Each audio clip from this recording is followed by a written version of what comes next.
The most successful winter transformations don't involve waking up at 5 a.m. They don't involve grinding harder. They don't involve pushing through exhaustion. That's summer thinking applied to winter biology, and it's why most people quit by February. Your body is fundamentally different in winter. Brain imaging shows your prefrontal cortex peaks sharper but shorter. Your cortisol awakening response is more concentrated. Your recovery needs increase by 30%. Fighting these changes is what causes burnout. Working with these changes is what creates transformation. I tested every winter optimization protocol over 2 years. These 7 habits are the only ones that consistently produce results, and they're built on seasonal biology, not hustle culture.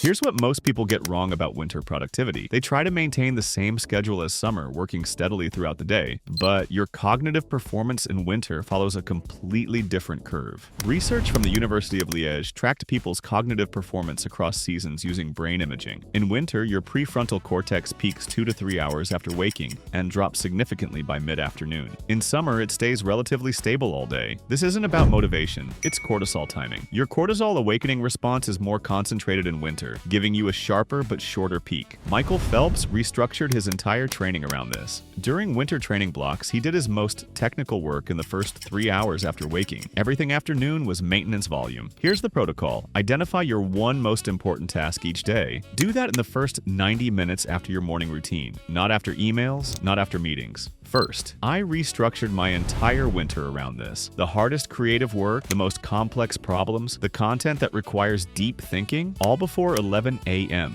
After lunch, administrative work, emails, meetings. My output didn't increase because I worked more hours. It increased because I stopped wasting my biological prime time on low-value tasks. But front-loading your work only matters if you're actually building the right thing. Most people waste their best hours on the wrong identity.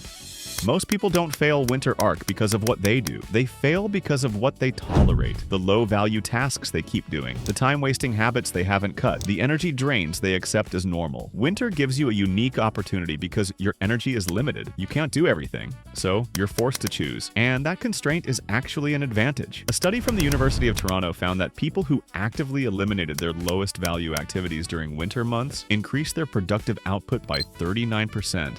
Without working more hours. They weren't more efficient. They just stopped doing things that didn't matter. Here's the protocol. Make a list of everything you do in a typical week. Every task, every commitment, every habit. Then ask one question for each item. If I could only do 10 things this winter, would this make the cut? If the answer is no, eliminate it immediately. Not after this week. Not after you finish this project. Immediately. I did this last November. I identified 12 activities I was tolerating. Group chats that distracted me. A weekly meeting that accomplished nothing. A podcast I listened to out of habit. I eliminated all 12 in one day. The result? I didn't feel like I was missing anything. I felt like I could finally breathe. Research shows the average person wastes 23 hours per week on activities they'd classify as low value if they actually evaluated them. Eliminating tolerance tasks clears your calendar, but without the right structure, you'll still burn out by February.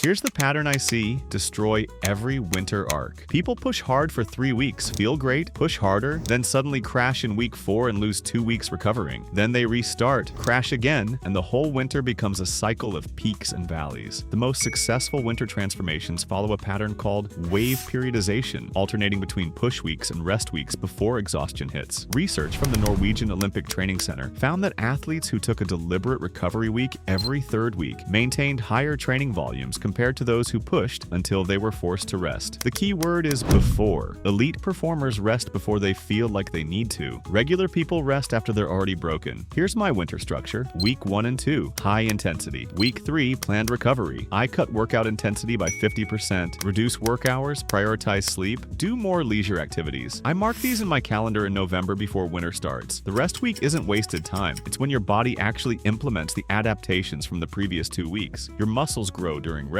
Your neural pathways solidify during downtime. Your creativity rebounds during ease. Strategic rest isn't soft, it's sophisticated. Strategic rest protects your energy, but most people waste that energy on hundreds of pointless decisions every single day.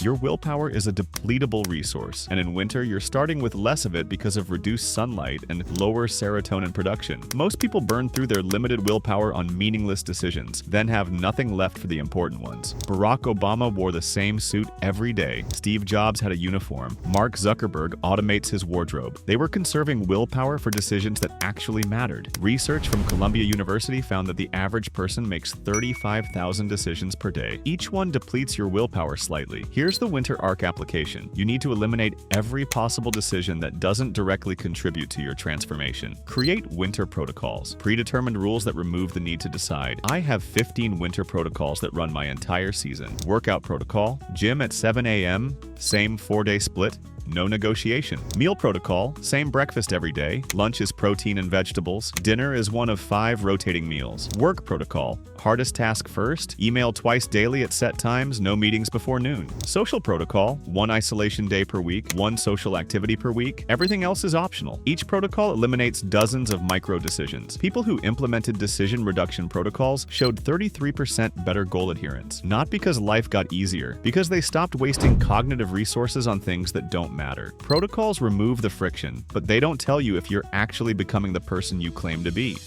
Everyone tracks outcomes, weight on the scale, money in the bank, followers on social media, and then they feel terrible when the outcomes don't move fast enough and they quit. The people who succeed in Winter Arc track something completely different: proof moments. Specific instances where you acted like the person you're becoming, even when it was hard. Outcome tracking: I lost 2 pounds this week. Proof moment tracking: I was exhausted after work, wanted takeout, but I meal prepped anyway because that's what someone who prioritizes health does. The outcome might not show up for weeks. The proof moment happened today. A study from the University of Chicago found that people who tracked identity-consistent behaviors showed 68% better long-term adherence than people tracking only outcomes. Here's my system. At the end of each day, I write down 1 to 3 proof moments. Times when I chose the hard path over the easy one. I woke up at 6 a.m. even though I wanted to sleep in. Proof that I'm becoming disciplined.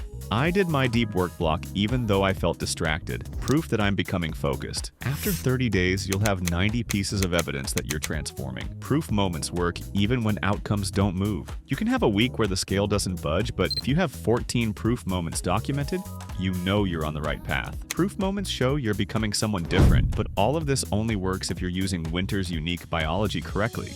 Everyone's doing ice baths and cold showers now, but most people are doing it wrong. They're cold plunging at random times, treating it like a general health hack. That's leaving 90% of the benefits on the table. Andrew Huberman's lab found something specific about cold exposure timing. When you do cold exposure within 1 hour of learning something new, you get a 20 to 30% improvement in retention. The cold-induced norepinephrine spike literally helps cement the neural pathways you just created. Here's what I do now. After any learning session, studying, reading, skill practice, I do 2 minutes of cold exposure. The cold shock triggers norepinephrine release, which enhances memory consolidation. Within 60 minutes of learning is the sweet spot. I also use cold exposure before important work sessions. 3 minutes of cold exposure increases dopamine by 250% for up to 2 hours. That's not motivation, that's chemistry. Your focus isn't better because you're tough. It's better because you've pharmacologically altered your brain state. Don't do cold exposure randomly just because someone online said it's good for you. Use it as a tool. After learning, cold for memory consolidation. Before deep work, cold for dopamine and focus. After intense training, cold for recovery. Most people cold plunge because it feels hard. Smart people cold plunge because they understand exactly what they're trying to trigger. Cold exposure optimizes your biology for learning and focus, but none of this matters if you're not building towards something explosive.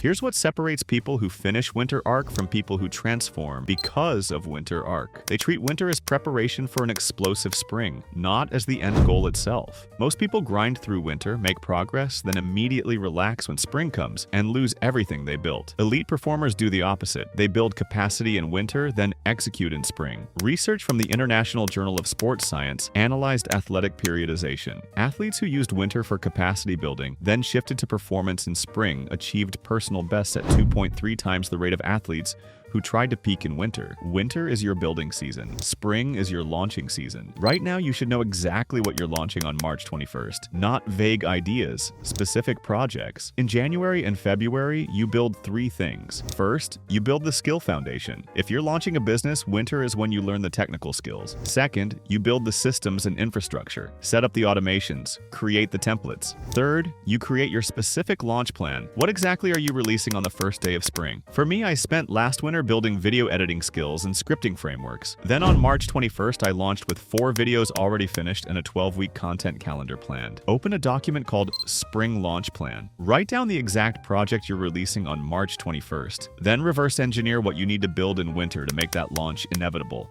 Let's recap. Front-load your hardest work. Protect those first hours. Build your winter identity, not winter goals. Schedule strategic rest before you need it. Eliminate decision fatigue with winter protocols. Track proof moments instead of outcomes. Use cold exposure strategically. Design your spring launch in advance. But these habits only work if you can execute them consistently without burning out. That's exactly what I broke down in my last video on how to easily become a highly effective person. Watch that next.